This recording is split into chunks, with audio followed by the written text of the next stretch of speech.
Hi friends, T-Square പുതിയൊരു വീഡിയോയിലേക്ക് എല്ലാവർക്കും സ്വാഗതം. നമ്മൾ ഈ ഒരു വീഡിയോ ഡിസ്കസ് ചെയ്യാനായിട്ട് പോകുന്നത് കഴിഞ്ഞ ദിവസം നമ്മുടെ ആൽഫ 6300 എന്ന് പറഞ്ഞ ഈ ഒരു മിറർലെസ് ക്യാമറയുടെ റിവ്യൂ നമ്മൾ കഴിഞ്ഞ ദിവസം ചെയ്തിരുന്നു. അപ്പോൾ ആ ഒരു വീഡിയോയിൽ നമ്മൾ ഇതിൻ്റെ സ്പെസിഫിക്കേഷൻ ലെവലിലുള്ള കാര്യങ്ങളാണ് കൂടുതലായിട്ട് ഉൾപ്പെടുത്തിയിരുന്നത്. നമ്മൾ കാര്യമായിട്ട് ഇതിൻ്റെ എക്സ്റ്റേണൽ ആയിട്ടുള്ള കാര്യങ്ങളെക്കുറിച്ചും ഇതിൻ്റെ സെറ്റപ്പിനെ കുറിച്ച് അല്ലെങ്കിൽ ഇതിൻ്റെ എങ്ങനെയൊക്കെയാണ് ഇതിൻ്റെ ഉപയോഗങ്ങൾ അല്ലെങ്കിൽ ഇതിൻ്റെ ഓൺ ചെയ്തിട്ടുള്ള ഇതിൻ്റെ പരിപാടികളൊന്നും നമ്മൾ കഴിഞ്ഞ ദിവസം പറഞ്ഞിരുന്നില്ല. അപ്പോൾ ഈ ഒരു വീഡിയോയിൽ നമ്മൾ ഈ ഒരു ക്യാമറയുടെ എക്സ്റ്റേണൽ ആയിട്ടുള്ള ഇതിലുള്ള വന്നിട്ടുള്ള സ്വിച്ചുകൾ അതിൻ്റെ കൺട്രോൾസ് എങ്ങനെയൊക്കെയാണ് നമുക്ക് ഫസ്റ്റ് ഒരു ക്യാമറ കിട്ടുകയാണെങ്കിൽ അല്ലെങ്കിൽ ഒരു ആൽഫ സീരീസിലെ ക്യാമറ കിട്ടുകയാണെങ്കിൽ എങ്ങനെ അതിനെ നമുക്ക് അതിലെ കാര്യങ്ങളൊക്കെ മനസ്സിലാക്കുക എന്നുള്ളതിനെ കുറിച്ചിട്ടുള്ള ഒരു ഇതും പിന്നെ ക്യാമറ ഓൺ ചെയ്തിട്ടുള്ള ബാക്കി ഇതിൻ്റെ സെറ്റപ്പുകൾ അത്യാവശ്യം നമുക്ക് അറിഞ്ഞിരിക്കേണ്ട ഒരു ക്യാമറ യൂസ് ചെയ്യാൻ അറിഞ്ഞിരിക്കേണ്ട കുറച്ച് കാര്യങ്ങൾ ഈ ഒരു ആൽഫ സീരീസിൽ വരുന്ന. അപ്പോൾ ഈ ഒരു ക്യാമറ എന്ന് പറയുന്നത് 6300 ആണ്. നമുക്ക് ആൽഫ 6 സീരീസിൽ വരുന്ന ഒട്ടുമിക്ക ക്യാമറകൾക്കും same settings, similar menu interface ഒക്കെ തന്നെയാണ് വരുന്നത്. അപ്പോൾ ആ രീതിയിൽ ഏതൊരു ആൽഫ യൂസർക്കും വേണമെങ്കിൽ ഒരു വീഡിയോ റെഫർ ചെയ്യാവുന്നതാണ്. അപ്പോൾ ആ ഒരു ലെവലിലാണ് നമ്മൾ കാര്യങ്ങളൊക്കെ പറയുന്നത്. ഇതിൻ്റെ എക്സ്റ്റേണൽ ആയിട്ടുള്ള ബട്ടൺസ് അതിൻ്റെ കൺട്രോൾസിനെ കുറിച്ചൊക്കെ പറയും. അതുകൂടാതെ തന്നെ ക്യാമറ ഓൺ ചെയ്തിട്ട് അതിൻ്റെ കുറച്ച് സെറ്റിങ്സ് എന്തൊക്കെയാണ് വരുന്നത്, ഇതിൻ്റെ ഷട്ടർ സ്പീഡ്, എക്സ്പോഷർ ട്രയാങ്കിൾ എങ്ങനെ കൺട്രോൾ ചെയ്യാം, പിന്നെ ഫോക്കസ് സിസ്റ്റത്തെ കുറിച്ചൊക്കെ ചെറിയൊരു ഇൻട്രൊഡക്ഷൻ, എങ്ങനെയൊക്കെയാണ് ഇതിൻ്റെ ഇൻ്റർഫേസ് എന്നുള്ളതിനെ കുറിച്ചൊക്കെ. അപ്പോൾ അത്രയാണ് നമ്മൾ ഈ ഒരു വീഡിയോയിൽ ചെയ്യാനായിട്ട് ഉദ്ദേശിച്ചിട്ടുള്ളത്. അപ്പോൾ നേരെ വീഡിയോയിലേക്ക് പോകാം. അപ്പോൾ നമ്മുടെ ക്യാമറയുടെ എക്സ്റ്റേണൽ ആയിട്ടുള്ള കാര്യങ്ങളാണ് നമ്മൾ ആദ്യം പറയാനായിട്ട് പോകുന്നത്. അപ്പോൾ നമ്മൾ കഴിഞ്ഞ ഒരു വീഡിയോയിൽ നമ്മൾ ഇതിൻ്റെ റിവ്യൂ ചെയ്തിരുന്ന സമയത്ത് നമ്മൾ അധികം ഒന്നും ഇതിൻ്റെ കാര്യങ്ങളൊന്നും നമ്മൾ ഡീറ്റെയിൽ ആയിട്ട് പറഞ്ഞില്ല. എക്സ്റ്റേണൽ ആയിട്ടുള്ള കാര്യങ്ങളൊന്നും തന്നെ നമ്മൾ അധികം പറഞ്ഞില്ല. നമ്മൾ ജസ്റ്റ് അതിൻ്റെ ഒരു സ്പെസിഫിക്കേഷൻ ലെവലിലാണ് നമ്മൾ കഴിഞ്ഞൊരു വീഡിയോയിൽ സംസാരിച്ചത്. അപ്പോൾ നമ്മൾ ഇന്ന് എക്സ്റ്റേണൽ ആയിട്ട് നോക്കുകയാണെങ്കിൽ നമുക്ക് ആദ്യം തന്നെ നമ്മുടെ മുകളിലുള്ള കാര്യങ്ങളൊക്കെ നോക്കാം എന്തൊക്കെയാണ് സംഭവങ്ങളെന്ന്. അപ്പോൾ എക്സ്റ്റേണൽ ആയിട്ട് നമ്മൾ നോക്കുകയാണെങ്കിൽ ആൽഫ 6300 ഒരു ഇത് വന്നിട്ടുണ്ട്. പിന്നെ 4K എനേബിൾ ആയതുകൊണ്ട് തന്നെ 4K, പിന്നെ നമ്മുടെ സെൻസറിൻ്റെ പൊസിഷൻ എവിടെയെന്ന് കാണിക്കുന്നതിന് വേണ്ടിയിട്ടുള്ളൊരു സിമ്പിൾ ഇവിടെ ഉണ്ട്. തൊട്ട് റൈറ്റ് സൈഡിൽ നോക്കുകയാണെങ്കിൽ ഇവിടെ നമ്മുടെ ഹോട്ട് ഷൂ അല്ലെങ്കിൽ മൾട്ടി ഇൻ്റർഫേസ് ഷൂ ആണ് ഇവിടെ ഒരു ഭാഗത്തായിട്ട് അവൈലബിൾ ആയിട്ടുള്ളത്. എക്സ്റ്റേണൽ ആയിട്ട് ഫ്ലാഷ് വെക്കുന്നതിന് വേണ്ടിയിട്ടും ഓഡിയോ ഡിവൈസസ് വെക്കുന്നതിന് വേണ്ടിയിട്ടുള്ള സൗകര്യമാണ് നമുക്ക് ഈ ഒരു ഹോട്ട് ഷൂ പ്രൊവൈഡ് ചെയ്യുന്നത്. പറയാൻ തന്നെ അറിയാം, നമ്മുടെ ഒട്ടുമിക്ക എല്ലാ വീഡിയോസിലും പറയാറുള്ള കാര്യം തന്നെയാണത്. തൊട്ട് റൈറ്റ് സൈഡിലായിട്ട് നമ്മുടെ ഫ്ലാഷ് പോപ്പ് ചെയ്ത് കാണിച്ചെന്താണ് ഇവിടെ നമ്മുടെ ഫ്ലാഷിൻ്റെ ഒരു ചിത്രം ഈ ഒരു ഭാഗത്തായിട്ട് വന്നിട്ടുണ്ട്. കണ്ടില്ലേ, ഈ ഒരു ഭാഗത്തായിട്ട് ഫ്ലാഷിൻ്റെ ചിത്രമുണ്ട്. ഇത് അമർത്തി കഴിഞ്ഞാൽ ഫ്ലാഷ് പോപ്പ് ചെയ്യും. പക്ഷേ നമുക്ക് യൂസ് ചെയ്യാം, ആവശ്യം കഴിഞ്ഞാൽ തിരിച്ച് അതുപോലെ തന്നെ മടക്കി വയ്ക്കുകയും ചെയ്യാം. അതാണ് ഫ്ലാഷിൻ്റെ ഒരു കാര്യം വന്നിട്ടുള്ളത്. തൊട്ട് റൈറ്റ് സൈഡിൽ നോക്കുകയാണെങ്കിൽ ഒരു മെനു ബട്ടണാണ് വന്നിട്ടുള്ളത്. ഇവിടെ നോക്കുകയാണെങ്കിൽ ഓട്ടോ ഫോക്കസ്, മാനുവൽ ഫോക്കസ് അല്ലെങ്കിൽ ഓട്ടോ എക്സ്പോഷർ ലോക്കിങ്, ഈ രണ്ട് ഓപ്ഷൻസ് മാറ്റി എടുക്കുന്നതിന് വേണ്ടിയിട്ടുള്ള ഒരു ഡയൽ വന്നിട്ടുണ്ട്. പിന്നെ അതിൻ്റെ തൊട്ടടുത്തായിട്ട് ഒരു ബട്ടൺ വന്നിട്ടുണ്ട്. അപ്പോൾ അതാണ് ആ സെറ്റിങ്സ് ഒക്കെ തന്നെ നമുക്ക് കൂടുതൽ എക്സ്പ്ലെയിൻ ചെയ്യാനെ കുറിച്ചിട്ട് കൂടുതൽ അധികം കാര്യമായിട്ട് പറയാനൊന്നുമില്ല. നമ്മൾ ഓട്ടോ ഫോക്കസ്, മാനുവൽ ഫോക്കസ് നോക്കുകയാണെങ്കിൽ AF മാനുവൽ ഫോക്കസ് ഈ ഒരു ഭാഗത്തിട്ടിട്ടാണ് നമ്മൾ ബട്ടൺ അടിക്കുന്നതെങ്കിൽ അത് ഓട്ടോ ഫോക്കസിലാണെങ്കിൽ ഓട്ടോ ഫോക്കസിൽ, അല്ലെങ്കിൽ മാനുവൽ ഫോക്കസ് ആണെങ്കിൽ മാനുവൽ ഫോക്കസിൽ ലോക്ക് ചെയ്യുന്നുള്ളതാണ് AF or MF എന്നുള്ളൊരു ഓപ്ഷനിൽ പറയാനുള്ളത്. AEL എന്ന് പറഞ്ഞു കഴിഞ്ഞാൽ ഓട്ടോ എക്സ്പോഷർ ലോക്കിംഗ് ആണ് AEL നടക്കുന്നത്. എക്സ്പോഷർ ലോക്കിയാണ് ചെയ്യുക. നമ്മളിപ്പോൾ എടുക്കുന്ന സീനിൻ്റെ എക്സ്പോഷർ ലോക്കിംഗ് ആണ് നടക്കുന്നത്. തൊട്ട് താഴെയായിട്ട് ഫംഗ്ഷൻ ബട്ടൺ വന്നിട്ടുണ്ട്. ഫംഗ്ഷൻ ബട്ടണൊക്കെ തന്നെ നമുക്ക് കൂടുതൽ സെറ്റിംഗ്സ് പ്രൊവൈഡ് ചെയ്യുന്നതിന് വേണ്ടിയിട്ട് നമ്മുടെ ക്യാമറ ഓൺ ചെയ്തിട്ട് നമ്മുടെ കാര്യങ്ങൾ പറയുമ്പോൾ മനസ്സിലാവും ഫംഗ്ഷൻ ബട്ടൻ്റെ ഒക്കെ പരിപാടികൾ. തൊട്ട് താഴെ നമുക്കൊരു ബട്ടൺസ് 4 ബട്ടൺ വന്നിട്ടുണ്ട്. അതിൻ്റെ കൂടെ തന്നെ ഈ ബട്ടൺ നമുക്കൊരു ഡയലായിട്ട് യൂസ് ചെയ്യാൻ സാധിക്കും. കണ്ടില്ലേ, ഒരു ഡയലായിട്ട് ഈ ഒരു സംഭവം ആക്ട് ചെയ്യുന്നുണ്ട്. അതിന് നടുക്കായിട്ടൊരു ബട്ടൺ വന്നിട്ടുണ്ട്. ഇത് ഡിഫറൻ്റ് ആയിട്ടുള്ള സെറ്റിംഗ്സ്. ഇവിടെ നോക്കുകയാണെങ്കിൽ നമുക്ക് എക്സ്പോഷർ, കോമ്പൻസേഷൻ, ISO, ഡിസ്പ്ലേ മാറ്റുന്നതിന് വേണ്ടിയിട്ട്, പിന്നെ നമ്മുടെ റിലീസ് മോഡുകൾ, നമ്മുടെ ഡ്രൈവ് മോഡുകളൊക്കെ മാറ്റുന്നതിന് വേണ്ടിയിട്ടുള്ള സെറ്റിംഗ്സ് ഒക്കെയാണ് ഈ ഒരു ഭാഗത്തായിട്ട് വന്നിട്ടുള്ളത്. ഇവിടെ ഒരു പ്ലേ ബാക്ക് മെനു, പിന്നെ ഇവിടെ ഡിലീറ്റ് ബട്ടണാണ് വന്നിട്ടുള്ളത്, പ്ലേ ബാക്ക് ബട്ടൺ. ഇത് ഓൾസോ C2 എന്നുള്ളൊരു ബട്ടൺ, അഥവാ കസ്റ്റമൈസ് ചെയ്ത സെറ്റിംഗ്സ് യൂസ് ചെയ്യാൻ വേണ്ടിയിട്ടുള്ള C2 ബട്ടൺ. പിന്നെ ഇവിടെ നോക്കുകയാണെങ്കിൽ ഒരു C1 ബട്ടണാണ് വന്നിട്ടുള്ളത്. അപ്പോൾ അത്രയാണ് ബട്ടൺസിനെ കുറിച്ച് പറയാനുള്ളത്. ഇവിടെ നോക്കുകയാണെങ്കിൽ നമ്മുടെ ഓൺ ആക്കാനും ഓഫ് ആക്കാനും, നമ്മൾ ഇതാക്കി കഴിഞ്ഞാൽ ഓൺ ആവും, ആവശ്യം കഴിഞ്ഞ് കഴിഞ്ഞാൽ ഓഫ് ആക്കാനുള്ള ബട്ടൺ, ഷട്ടർ റിലീസ് ചെയ്യുന്നതിന് വേണ്ടിയിട്ടുള്ള ബട്ടണാണ് ഇവിടെ വന്നിട്ടുള്ളത്. ഇവിടെ നോക്കുകയാണെങ്കിൽ ഇതാണ് നമ്മുടെ ഡയൽ. ഈ ഡയൽ എന്ന് പറഞ്ഞു കഴിഞ്ഞാൽ നമ്മുടെ യൂഷ്വലായിട്ട് ഏതെങ്കിലും ഒരു സെറ്റിംഗ്സ് നമുക്ക് കൊടുക്കുന്നതനുസരിച്ച് ചെയ്യാം. ഇതിൽ ഡിഫാൾട്ട് ഇപ്പോൾ ഞാൻ നോക്കിയപ്പോൾ കണ്ടത് അപ്പേച്ചറാണ് മാറുന്നത്. ഈ ഒരു ഡയൽ തിരിക്കുന്ന സമയത്ത് ഈ ഒരു ഡയൽ തിരിക്കുമ്പോൾ ഷട്ടർ സ്പീഡാണ് മാറുന്നത്. ISO ഒക്കെ ഇവിടെ ഡെഡിക്കേറ്റഡ് ആയിട്ടൊരു ബട്ടൺ അടിച്ചിട്ട് സെലക്ട് ചെയ്താൽ മതി. അതാണ് ഈ ഒരു ഡയലിൻ്റെ സംഭവം എന്ന് പറയുന്നത്. ഒട്ടുമിക്ക ക്യാമറകളിൽ ഡയലെങ്കിലും ഉണ്ടാവും. അങ്ങനെയാണ് നമ്മൾ സെറ്റിംഗ്സ് മാറ്റലൊക്കെ പതിവ്. തൊട്ട് ലെഫ്റ്റിൽ നോക്കുകയാണെങ്കിൽ നമ്മുടെ ഡയൽ മോഡുകളാണ് തൊട്ട് ലെഫ്റ്റിലായിട്ട് വന്നിട്ടുള്ളത്. ഡിഫറൻ്റ് ആയിട്ടുള്ള ഡയൽ മോഡാണ് ലെഫ്റ്റിൽ വന്നിട്ടുള്ളത്. ഡിഫറൻ്റ് ആയിട്ടുള്ള ഡയലുകൾ നോക്കുകയാണെങ്കിൽ നമുക്ക് കാണാൻ സാധിക്കും. ഇവിടെ കിടക്കുന്നത് 1, 2 എന്നുള്ളൊരു ബട്ടണാണ്. 1, 2 നോക്കുകയാണെങ്കിൽ നമുക്ക് പറയാം മെമ്മറി റീകോൾ എന്ന് പറഞ്ഞിട്ടുള്ള മെനു ആണ് 1, 2 എന്ന് പറയുന്നത്. മെമ്മറി റീകോൾ എന്ന് പറഞ്ഞു കഴിഞ്ഞാൽ നമ്മൾ ഓൾറെഡി സെറ്റ് ചെയ്ത് വെച്ച വിലയിൽ അല്ലെങ്കിൽ നമ്മൾ കുറച്ച് സെറ്റിംഗ്സ് കൊടുത്തു കഴിഞ്ഞാൽ അതിനനുസരിച്ച് പ്രവർത്തിക്കുന്ന 1, 2 എന്നീ 2 ആണ് ഈ ഒരു ഭാഗത്തായിട്ട് വന്നിട്ടുള്ളത്. അതാണ് നമ്മൾ ഫസ്റ്റ് പറഞ്ഞ 2 മോഡുകൾ. പിന്നെ ചോട്ടിക്ക് നോക്കുകയാണെങ്കിൽ നമുക്കറിയാം മാനുവൽ എക്സ്പോഷർ മോഡാണ് M മോഡ് എന്ന് പറയുന്നത്. താഴെ shutter priority, aperture priority, program mode, automatic mode. താഴെ നോക്കുകയാണെങ്കിൽ സീൻ മോഡ്, ഡിഫറൻ്റ് ആയിട്ടുള്ള പ്രിസെറ്റ് പോലെ ആക്ട് ചെയ്യുന്ന സീൻ മോഡാണ് താഴെ വന്നിട്ടുള്ളത്. തൊട്ട് താഴെ നോക്കുകയാണെങ്കിൽ യൂഷ്വലി സാധാരണ ക്യാമറകളിൽ കാണാറില്ല, വളരെ കുറച്ച് ക്യാമറകൾ കണ്ടിട്ടുള്ളൂ. പനോരമ എന്നുള്ളൊരു ഓപ്ഷൻ, പനോരമ നമുക്ക് സ്വൈപ്പ് പനോരമ ഈ ഒരു ക്യാമറ യൂസ് ചെയ്ത് എടുക്കാനായിട്ട് സാധിക്കും. പനോരമ എന്നുള്ളൊരു ഓപ്ഷൻ തൊട്ട് താഴെയാണെങ്കിൽ മൂവി സെറ്റിംഗ്സ് അല്ലെങ്കിൽ മൂവി മോഡ് എന്ന് പറയാൻ സാധിക്കും, അല്ലെങ്കിൽ HFR മോഡ് എന്ന് പറയാൻ പറ്റും. HFR എന്ന് പറഞ്ഞാൽ ഹൈ ഫ്രെയിം റേറ്റ് മൂവികൾ എടുക്കുന്നതിന് വേണ്ടിയിട്ടുള്ള സെറ്റിംഗ്സ് പ്രൊവൈഡ് ചെയ്യുന്ന ഒരു മോഡാണ് ഈ ഒരു മൂവി മോഡ് അല്ലെങ്കിൽ HFR മോഡ് എന്ന് പറയാനായിട്ട് സാധിക്കും. അതാണ് HFR മോഡ് എന്നുള്ളത് ഉദ്ദേശിക്കുന്നത്. അത്തരം മോഡുകളാണ് ഈ ഒരു മോഡ് ഡയലിൽ ഈ ഒരു ക്യാമറയിൽ വന്നിട്ടുള്ളത് പറയാൻ സാധിക്കും. അപ്പോൾ അത്രയാണ് ഇതിലെ ബട്ടൺസിനെ കുറിച്ചൊക്കെ പറയാനുള്ളത്. ഇവിടെ നോക്കുകയാണെങ്കിൽ നമ്മുടെ ഡയോപ്റ്റർ അഡ്ജസ്റ്റ് ചെയ്യുന്നതിന് വേണ്ടിയിട്ടുള്ള നമ്മുടെ വ്യൂ ഫൈൻഡർ ഡയോപ്റ്റർ അഡ്ജസ്റ്റ് ചെയ്യുന്നതിന് വേണ്ടിയിട്ടുള്ള ഒരു ഡയലാണ് ഈ ഒരു ഭാഗത്തായിട്ട് വന്നിട്ടുള്ളത്. സാധാരണ ക്യാമറകളുടെയൊക്കെ അടുത്തായിട്ട് തന്നെയാണ് വരാറ്, നമ്മുടെ വ്യൂ ഫൈൻഡറിൻ്റെ അടുത്ത് തന്നെയാണ് വരാറ്. ഇവിടെ നോക്കുകയാണെങ്കിൽ നമ്മുടെ വ്യൂ ഫൈൻഡർ നമുക്കറിയാം ഇതൊരു ഒപ്റ്റിക്കൽ വ്യൂ ഫൈൻഡർ അല്ല, ഇതൊരു ഡിജിറ്റൽ വ്യൂ ഫൈൻഡർ ആണെന്ന് നമുക്കറിയാൻ കണ്ടില്ലേ. ഇതിൻ്റെ അകത്ത് കണ്ടില്ല, എല്ലാ പരിപാടികളും ഇതിൻ്റെ അകത്ത് തന്നെയാണ്, ഇതിൻ്റെ സെറ്റിങ്സും എല്ലാ കാര്യങ്ങളും ഇതിൻ്റെ അകത്ത് തന്നെ ഉണ്ടാവും. നമ്മുടെ ആക്ച്വൽ ഡിസ്പ്ലേ എങ്ങനെയാണോ അതേപോലെ തന്നെയാണ് ഈ ഒരു ഇതിൻ്റെ അകത്ത് കാണുന്നത്. നമ്മുടെ എല്ലാ സെറ്റിങ്സും എല്ലാ കാര്യങ്ങളും നമുക്ക് കിട്ടാൻ പോകുന്ന ഔട്ട്കം അടക്കം നമുക്ക് പ്രീ ഡിറ്റർമിൻ ചെയ്യാൻ പറ്റുന്നുള്ളതാണ് മിറർലെസ് ക്യാമറകളുടെ ഇതിൻ്റെ പ്രത്യേകത പറയുന്നത്, വ്യൂ ഫൈൻഡറിൻ്റെ പ്രത്യേകത എന്ന് പറയുന്നത്. അപ്പോൾ അത്രയാണ് ഈ ഒരു ഇതിൻ്റെ എക്സ്റ്റേണൽ കാര്യങ്ങളെക്കുറിച്ച് പറയാനുള്ളത്. ലെഫ്റ്റ് സൈഡിൽ നോക്കുകയാണെങ്കിൽ നമ്മുടെ ഡിഫറൻറ്റ് ആയിട്ടുള്ള പോർട്ടുകൾ കാണാൻ സാധിക്കും. നമുക്ക് ചാർജ് ചെയ്യുന്നതിന് വേണ്ടിയിട്ടുള്ള പോർട്ടാണ് മുകളിലായിട്ട് കാണുന്നത്. തൊട്ട് താഴത്ത് നോക്കുകയാണെങ്കിൽ HDMI മൈക്രോ HDMI പോർട്ടാണ്. താഴെ നോക്കുകയാണെങ്കിൽ 3.5mm മൈക്രോഫോൺ കണക്ട് ചെയ്യുന്നതിന് വേണ്ടിയിട്ടുള്ള പോർട്ടുമാണ് ഈ ഒരു ഭാഗത്തായിട്ട് വന്നിട്ടുള്ളത്. റൈറ്റ് സൈഡിൽ നോക്കുകയാണെങ്കിൽ NFC ഒരു ഭാഗമുണ്ട്, നമുക്ക് NFC കണക്ട് ചെയ്യാൻ വേണ്ടിയിട്ടുള്ള NFC കണക്ടിവിറ്റി നമുക്ക് പ്രൊവൈഡ് ചെയ്യുന്നുണ്ട്. താഴെ നോക്കുകയാണെങ്കിൽ ബാറ്ററി ഡിപ്പാർട്ട്മെൻറ്റിൻ്റെ ഭാഗമാണ് ഈ ഒരു ഭാഗത്ത് വന്നിട്ടുള്ളത്. NPFW 50 ടൈപ്പ് ബാറ്ററിയാണ് ഈ ഒരു ഭാഗത്ത് വന്നിട്ടുള്ളത്. ലെഫ്റ്റ് സൈഡിൽ നോക്കുകയാണെങ്കിൽ നമുക്ക് മെമ്മറി കാർഡ് ഇടുന്നതിന് വേണ്ടിയിട്ടുള്ള സ്ഥലമാണ് ഈ ഒരു ഭാഗത്തായിട്ട് വന്നിട്ടുള്ളത്. മെമ്മറി കാർഡ് ഇൻസേർട്ട് ചെയ്യുന്ന സംഭവമാണ് വന്നിട്ടുള്ളത്. ഓക്കെ, അപ്പോൾ അത്രയാണ് ഇതിനെക്കുറിച്ചൊക്കെ പറയാനുള്ളത്. താഴെ നോക്കുകയാണെങ്കിൽ നമ്മുടെ ട്രൈപോഡ് മൗണ്ട് ചെയ്യുന്നതിന് വേണ്ടിയിട്ടുള്ള ഒരു മൗണ്ട് വന്നിട്ടുണ്ട്. നമ്മുടെ യൂഷ്വൽ എല്ലാ ക്യാമറകളിലുള്ള പോലെ തന്നെയാണ്, വ്യത്യാസമൊന്നുമില്ല, സെയിം തന്നെയാണ്. ഈ ഫ്രണ്ട് സൈഡ് നോക്കുകയാണെങ്കിൽ സോണിയുടെ ഒരു ബ്രാൻഡിങ്, നമ്മുടെ അവിടെ ആൽഫയുടെ ഒരു ലോഗോ ഉണ്ട്. വേറെ ഇപ്പോൾ ഇവിടെ ഒരു ഓട്ടോ ഫോക്കസ് ഇല്യൂമിനേറ്റർ, നമ്മുടെ ഓട്ടോ ഫോക്കസ് ചെയ്യുന്ന സമയത്ത് ലൈറ്റ് വല്ലാണ്ട് കുറവാണെങ്കിൽ ലൈറ്റ് അടിക്കുന്ന ഇല്യൂമിനേറ്റർ ഇവിടെ ഒരു ഭാഗത്തുണ്ട്. നമ്മുടെ ലെൻസ് റിമൂവ് ചെയ്യുന്നതിന് വേണ്ടിയിട്ടുള്ള ബട്ടൺ ഈ ഒരു ഭാഗത്തായിട്ടാണ് വന്നിട്ടുള്ളത്. ബട്ടൺ ഹോൾഡ് ചെയ്തതിന് ശേഷം ആൻറ്റി ക്ലോക്ക് വൈസ് ഡയറക്ഷനിൽ തിരിച്ചു കഴിഞ്ഞാൽ ലെൻസ് നമുക്ക് എന്ത് ചെയ്യാൻ പറ്റും, റിമൂവ് ചെയ്യാനായിട്ട് സാധിക്കും. അതല്ലേ മിറർലെസ് ക്യാമറ എന്ന് പറഞ്ഞാൽ അറിയാമല്ലോ, മിറർ ഉണ്ടായിരിക്കില്ല, നേരിട്ട് സെൻസർ ആയിരിക്കും. അപ്പോൾ സ്വാഭാവികമായിട്ട് സെൻസ് മാറ്റുന്ന സമയത്തൊക്കെ തന്നെ ശ്രദ്ധിക്കുക, ഡാമേജൊക്കെ വരാൻ സാധ്യത കൂടുതലാണ്. സേഫ്റ്റി എന്നുള്ളൊരു പ്രശ്നം, കാരണം സെൻസർ നേരെ പുറത്തേക്ക് തുറന്നിരിക്കുകയാണല്ലോ, മറ്റൊരു മിറർ അതിൻ്റെ ഫ്രണ്ടിൽ ഉണ്ടെന്നെങ്കിലും ഉണ്ട്. ഓക്കെ, അപ്പോൾ തിരിച്ച് ലെൻസ് ഇടണമെങ്കിൽ ഇവിടെ ഒരു വെള്ള ഡോട്ട് കാണും, അവിടെ ഡോട്ട് ഇടുക, തിരിച്ച് ക്ലോക്ക് വൈസ് ഡയറക്ഷനിൽ തിരിച്ചു കഴിഞ്ഞാൽ ലെൻസ് അതിൽ ഫിക്സ് ആവും. അപ്പോൾ അത്രയാണ് ഈ ഒരു ക്യാമറയുടെ എക്സ്റ്റേണൽ കാര്യങ്ങളെ കുറിച്ചൊക്കെ പറയാനായിട്ടുള്ളത്. പിന്നെ നമ്മളൊരു കാര്യം കൂടി പറയാൻ വിട്ടുപോയി, നമ്മുടെ ഡിസ്പ്ലേയുടെ കാര്യം, LCD ഡിസ്പ്ലേയുടെ കാര്യം. 0.9 മില്യൺ ഡോട്ടുള്ള 3 ഇഞ്ചിൻ്റെ LCD ഡിസ്പ്ലേ ആണ് ഈ ഒരു ക്യാമറയിൽ വന്നിട്ടുള്ളതെന്ന് പറഞ്ഞു. 90 ഡിഗ്രി വരെ തിരിക്കാൻ പറ്റിയ രീതിയിലുള്ളൊരു ഡിസ്പ്ലേ ആണ്, കണ്ടില്ലേ. 90 ഡിഗ്രി വരെ തിരിക്കാൻ പറ്റും.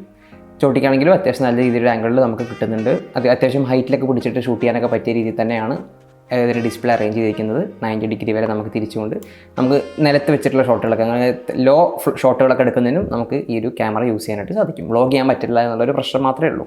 ടച്ച് സ്ക്രീനും അവൈലബിൾ അല്ല. അപ്പോൾ അത്രയാണ് ഇതിൻ്റെ എക്സ്റ്റേണൽ കാര്യങ്ങളെ കുറിച്ച് പറയാനായിട്ടുള്ളത്. നമുക്കിനി ക്യാമറ ഓൺ ചെയ്തിട്ട് സംഭവങ്ങൾ എങ്ങനെയൊക്കെ നോക്കി നോക്കാം. ഇനി നമുക്ക് നമ്മുടെ ഡിവൈസ് ഓൺ ചെയ്ത് നോക്കി നോക്കാം. നമുക്കതിൻ്റെ കൂടുതൽ ഇൻഡെപ്തിലുള്ള കാര്യങ്ങളിലേക്ക് കിടക്കാം. നമ്മൾ ആദ്യം നമ്മുടെ ഡിവൈസ് ഒന്ന് ഓൺ ചെയ്യുന്നു. ഓക്കെ, അപ്പോൾ നമുക്ക് നോക്കുകയാണെങ്കിൽ തന്നെ കാണാൻ സാധിക്കും, നമുക്കിവിടെ ഡിസ്പ്ലേ മോഡുകൾ മാറ്റാനുള്ളൊരു ഓപ്ഷൻ ഉണ്ട്. അപ്പോൾ നമുക്ക് തൽക്കാലം ഈ ഒരു ഡിസ്പ്ലേ മോഡിലിട്ട് സംസാരിക്കാം. അപ്പോൾ നമുക്ക് ആദ്യമായിട്ട് നമ്മൾ ഒരു സെറ്റിംഗ് നിലയ്ക്ക് മെയിനായിട്ട് അറിഞ്ഞിരിക്കേണ്ട ഒരു കാര്യം, നമുക്കറിയാം എക്സ്പോഷർ ട്രയാങ്കിളിനെ കുറിച്ച് നമ്മൾ എക്സ്പ്ലെയിൻ ചെയ്തതാണ്, നമ്മൾ ഡീറ്റെയിൽഡ് ആയിട്ട് തന്നെ ഹൈലി ഡീറ്റെയിൽഡ് ആയിട്ട് തന്നെ ഒരു വീഡിയോ ചെയ്തതാണ്. അപ്പോൾ ആ എക്സ്പോഷർ ട്രയാങ്കിളിലുള്ള കാര്യങ്ങൾ എങ്ങനെ അഡ്ജസ്റ്റ് ചെയ്യാന്നുള്ളതിനെ കുറിച്ച് നമുക്ക് ആദ്യം സംസാരിക്കാം. അപ്പോൾ ആദ്യമായിട്ട് നമുക്കറിയാം ISO സെറ്റ് ചെയ്യുന്നത് വളരെ സിമ്പിളാണ്. ഇവിടെ നമുക്ക് ISOയുടെ ഉള്ളൊരു ബട്ടൺ കാണുന്നുണ്ട്. ഈ ഒരു ബട്ടൺ അമർത്തിക്കഴിഞ്ഞാൽ നമുക്ക് ISO മാറ്റുന്നതിനായിട്ട് സാധിക്കും, കണ്ടില്ലേ.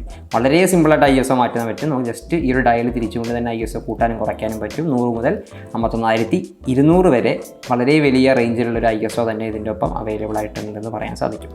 അതാണ് ISO സെറ്റിങ്സിനെ കുറിച്ച് പറയാനായിട്ടുള്ളത്. ഇനി നമുക്ക് അപ്പേർച്ചർ മാറ്റണമെന്നുണ്ടെങ്കിൽ നമുക്ക് അപ്പേർച്ചർ മാറ്റുന്നത് ഈ ഒരു ഡയൽ യൂസ് ചെയ്തിട്ടാണ്. ബൈ ഡിഫാൾട്ട് നമുക്കത് മാറ്റാമാണെങ്കിൽ ഷട്ടർ സ്പീഡാക്കാം, നമ്മുടെ സൗകര്യത്തിനനുസരിച്ച് മാറ്റാവുന്നതാണ്. അപ്പോൾ നമുക്ക് ബൈ ഡിഫാൾട്ട് നമുക്കിവിടെ സെറ്റിങ്സ് ചെയ്യണമെന്നുണ്ടെങ്കിൽ, നമുക്ക് അപ്പേർച്ചർ മാറ്റണമെന്നുണ്ടെങ്കിൽ നമുക്ക് ഈ ഒരു ഡയൽ യൂസ് ചെയ്യാവുന്നതാണ്. അപ്പോൾ അപ്പേർച്ചർ മാറ്റുന്നതിന് വേണ്ടിയല്ലേ, അപ്പേർച്ചർ മാറ്റുന്ന സമയത്ത് ഇവിടെ ഈ ഒരു ഭാഗത്തായിട്ട് കാണാൻ സാധിക്കും അപ്പേർച്ചർ ഇങ്ങനെ മാറുന്നുണ്ട്. ഓക്കെ, അപ്പോൾ അപ്പേർച്ചർ അഡ്ജസ്റ്റ്മെൻറ്റ് ഈ ഒരു ഭാഗത്തായിട്ടാണ് വന്നിട്ടുള്ളത്. നമുക്ക് പൊതുവേ അപ്പേർച്ചർ അഡ്ജസ്റ്റ്മെൻറ്റ് ആവശ്യം വരാറില്ല, കാരണം ഈ ഒരു 16 to 50 mm ലെൻസൊക്കെ തന്നെ വേരിയിങ് അപ്പേർച്ചറുള്ള ലെൻസുകളാണ്. ഓട്ടോമാറ്റിക്കായിട്ട് നമുക്ക് 16 mm സൂമിൽ 3.5ഉം 50 mm സൂമിൽ 5.6 ആണ് അവൈലബിൾ ആയിട്ടുണ്ട്. അപ്പോൾ നമ്മൾ കൂടുതലായിട്ട് അപ്പേർച്ചറിൽ അധികം മല്ലിക്കെട്ടാറില്ല.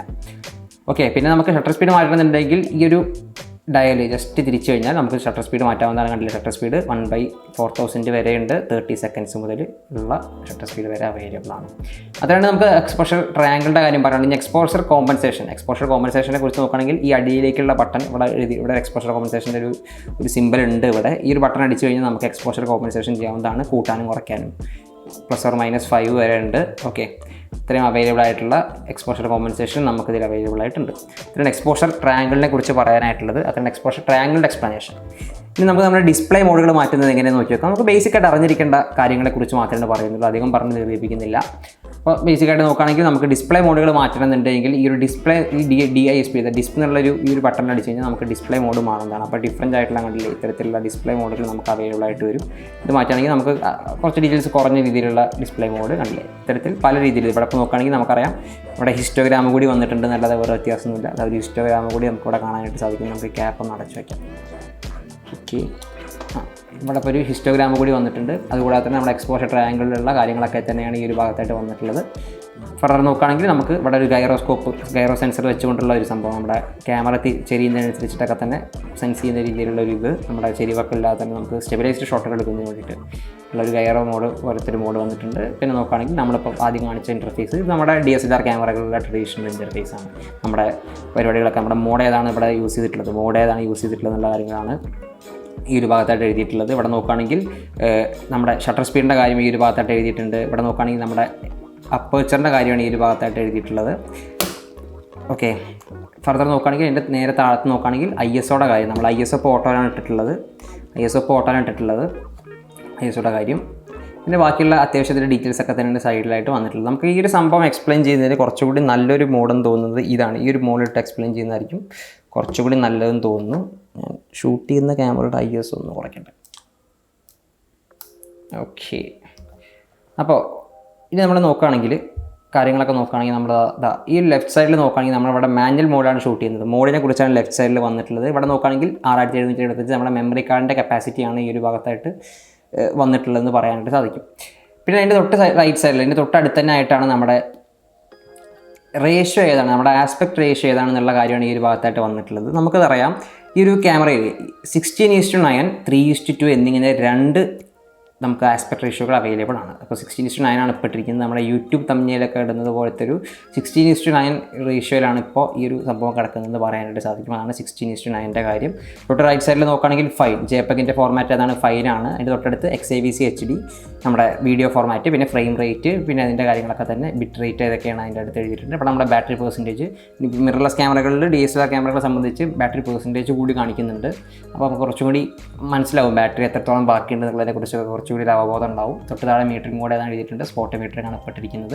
ഇവിടെ ഓട്ടോ വൈറ്റ് ബാലൻസ് പിന്നെ അങ്ങനത്തെ കാര്യങ്ങളൊക്കെയാണ് ഈ ഒരു ഭാഗത്തായിട്ട് വന്നിട്ടുള്ളത്. തൊട്ട് താഴെ ഫുള്ള് നോക്കുകയാണെങ്കിൽ നമ്മുടെ എക്സ്പോഷർ ട്രയാങ്കിളിൻ്റെ കാര്യങ്ങൾ നമ്മൾ നേരത്തെ പറഞ്ഞു, റിപ്പീറ്റ് ചെയ്യുന്നില്ല. പിന്നെ ഇവിടെ നോക്കുകയാണെങ്കിൽ ഫോക്കസിൻ്റെ കാര്യമാണ് എഴുതിയിട്ടുള്ളത്. ഇവിടെ നമുക്ക് പെട്ടിരിക്കുന്ന മോഡ് എന്ന് പറയുന്നത് AFC ആണ്, അഥവാ ഓട്ടോ ഫോക്കസ് കണ്ടിന്യൂസ് ആണ് ഇട്ടിരിക്കുന്നത്. അതിൽ തന്നെ ഫോക്കസിങ് എങ്ങനെയാണ്, അതിൻ്റെ ഏരിയ വേണ്ടത്, അതിൻ്റെ സെലക്ഷനൊക്കെ കാര്യങ്ങളൊക്കെയാണ് ഈ ഒരു ഭാഗത്തായിട്ട് വന്നിട്ടുള്ളത്. അത്രയാണ് ഇതിനെക്കുറിച്ച്. ഇവിടെ നമുക്ക് നോക്കുകയാണെങ്കിൽ മാനുവൽ മോഡിൻ്റെ താഴത്ത് നമ്മുടെ ഫ്രെയിം റേറ്റ്, നമ്മൾ ഷൂട്ട് ചെയ്യുന്ന മോഡ് ഏതാണെന്നുള്ളത് ആ ഒരു ഭാഗമാണ് വന്നിട്ടുള്ളത്. നമ്മുടെ ഈ ഒരു ഷൂട്ടിംഗ് മോഡ് ഏതാണെന്നാണ്, സിംഗിൾ ഫ്രെയിം, കണ്ടിന്യൂസ്. ഇപ്പോൾ ഇട്ടിരിക്കുന്ന മോഡ് എന്ന് പറയുന്നത് കണ്ടിന്യൂസ് ഹൈ ആണ്. കണ്ടിന്യൂസ് ഹൈ എന്ന് പറഞ്ഞാൽ നമുക്കറിയാം ഓൺ ചെയ്ത് കഴിഞ്ഞാൽ അടിച്ചു കഴിഞ്ഞാൽ നല്ല 11 ഫ്രെയിം പെർ സെക്കൻഡ് വരെ നമുക്ക് അടിക്കാവുന്ന രീതിയിൽ നമുക്ക് കണ്ടില്ലേ, ഇപ്പോൾ കേട്ടില്ലേ. അപ്പോൾ അങ്ങനെ 11 ഫ്രെയിം വരെ നമുക്ക് ക്യാപ്ചർ ചെയ്യാമെന്നുള്ളതാണ് കണ്ടിന്യൂസ് ഹൈയുടെ പ്രത്യേകത. നമ്മൾ കഴിഞ്ഞ വീഡിയോയിൽ പറഞ്ഞിരുന്നു. അപ്പോൾ അത്രയാണ് ഇതിൻ്റെ ഒരു മെനു സെറ്റിങ്സിനെ കുറിച്ച് പറയാനായിട്ടുള്ളത്. ഇനി നമുക്ക് അറിഞ്ഞിരിക്കേണ്ട ഒരു കാര്യം എന്ന് പറയുന്നത് നമ്മുടെ ഫോക്കസിങ് മോഡിൻ്റെ കാര്യം. അപ്പോൾ അടുത്ത് നോക്കാം, നമുക്ക് ഇവിടെ ഒരു ഫംഗ്ഷൻ ബട്ടൺ കണ്ടില്ല. ഈ ഒരു ഭാഗത്തായിട്ടുള്ള ഈ ഒരു ഫംഗ്ഷൻ ബട്ടൺ ക്ലിക്ക് ചെയ്ത് കഴിഞ്ഞാൽ നമുക്ക് കൂടുതലായിട്ട് അതിൻ്റെ സെറ്റിങ്സിനെ കുറിച്ചൊക്കെ കൂടുതൽ ഇത് കിട്ടും. അപ്പോൾ നമുക്ക് ഫസ്റ്റ് ഡ്രൈവ് മോഡിനെ കുറിച്ച് പറയാൻ സാധിക്കും. ഡ്രൈവ് മോഡ് എന്ന് പറഞ്ഞാൽ ഇത് നമ്മൾ മാനുവൽ മോഡ് ഇട്ടിട്ടാണ് ഇപ്പോൾ എക്സ്പ്ലെയിൻ ചെയ്തുകൊണ്ടിരിക്കുന്നത്. അപ്പോൾ ഈ ഒരു ഭാഗത്ത് നോക്കുകയാണെങ്കിൽ കണ്ടിന്യൂസ് ഹൈ പ്ലസ് നമ്മുടെ പറഞ്ഞതുപോലെ തന്നെ സെൽഫ് ടൈമറിൻ്റെ കാര്യം, പിന്നെ നമുക്ക് ബ്രാക്കറ്റിംഗ് എന്ന് പറഞ്ഞിട്ടൊരു മോഡ് അവൈലബിൾ ആണ്, വൈറ്റ് ബാലൻസ് ബ്രാക്കറ്റിംഗ്, പിന്നെ സാധാ സിംഗിൾ ബ്രാക്കറ്റിംഗ് ഒക്കെ വെച്ചുകൊണ്ട് തന്നെ നമുക്ക് ഡിഫറൻറ്റ് ഡ്രൈവ് മോഡ്സ് വരെ അവൈലബിൾ ആണ്. നമ്മൾ യൂഷ്വലി സിംഗിൾ ഫ്രെയിമും ഈ ഒരു ആവശ്യം വന്ന ടൈമറും വരെ കൂടുതലും നമ്മൾ റിമോട്ട് പ്ലേ വെച്ചിട്ടാണ് ചെയ്യാറ്.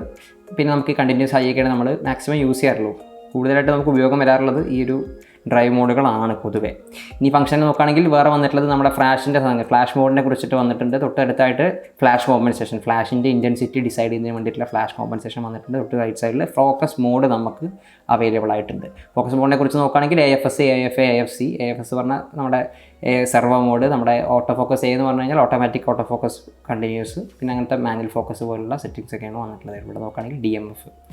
അങ്ങനത്തെ ഫോക്കസ് മോഡുകളൊക്കെയാണ് വന്നിട്ടുള്ളത്. നമ്മൾ യൂഷ്വലി ഇത് അത്യാവശ്യം നമുക്കറിയാം 425 ഓട്ടോ ഫോക്കസ് പോയിൻറ്റ്സിൻ്റെ വളരെ മികച്ച ഫോക്കസ് സിസ്റ്റം തന്നെയാണ്. നമുക്കൊരു ഹണ്ടിങ് ഒന്നും ഫീൽ ചെയ്യില്ല നിക്കോൺ ക്യാമറ. അപ്പോൾ നിങ്ങൾ ഷൂട്ട് ചെയ്ത് കണ്ടുകൊണ്ടിരിക്കുന്ന നിക്കോൺ ക്യാമറയിലൊക്കെ തന്നെ മാനുവലി ഞാൻ ഫോക്കസ് മാറ്റുകയാണ് ചെയ്യുന്നത്. ഇതിൻ്റെ ഒരുപാട് ഹണ്ടിങ് വരും കണ്ടിന്യൂസിലേക്ക് ഇട്ട് കഴിഞ്ഞാൽ, ആക്യുറസി കുറവായതുകൊണ്ട് തന്നെ.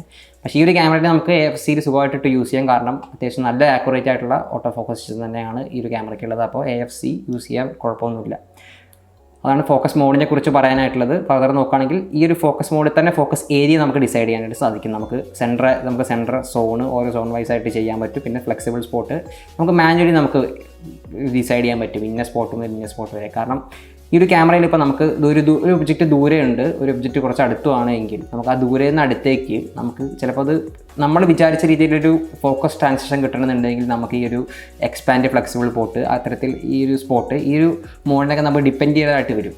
അങ്ങനെ ഒരു പ്രശ്നമുണ്ട് ഇതിന്. അങ്ങനെ ടച്ച് സ്ക്രീൻ ഇല്ലാത്തതുകൊണ്ട്, ടച്ചാണെങ്കിൽ നമുക്കറിയാം ആ ഒരു ബോഡി നമുക്കൊരു വേറൊരു സബ്ജക്റ്റ് ഫോക്കസ് ചെയ്തിട്ട് ഈ ഒരു സബ്ജക്റ്റിക്ക് അമർത്തി കഴിഞ്ഞാൽ നമുക്കതിലേക്ക് ഫോക്കസ് മാറും. പക്ഷേ ഈ ഒരു ഭാഗത്തായിട്ട് നമ്മൾ മാനുവലി ഈ ഒരു സംഭവം സെലക്ട് ചെയ്തിട്ട് നമ്മൾ ഇങ്ങനെ മാനുവലി ഈ സംഭവം നീക്കിക്കൊണ്ട് പോകണം, എങ്കിൽ മാത്രമേ അല്ലേ ഇങ്ങനെ ഈ ഒരു സംഭവം മാനുവലി നീക്കിക്കൊണ്ട് പോയാൽ മാത്രമേ നമുക്ക് അതിൻ്റെ ഫോക്കസ് ചെയ്യാനായിട്ട് സാധിക്കുള്ളൂ. ഒരു ദൂരെയുള്ള ഒബ്ജക്റ്റിൽ നിന്ന് അടുത്തുള്ള ഒബ്ജക്റ്റിലേക്കുള്ള ഒരു ട്രാൻസ്ഫർമേഷൻ ചെയ്യണമെങ്കിൽ.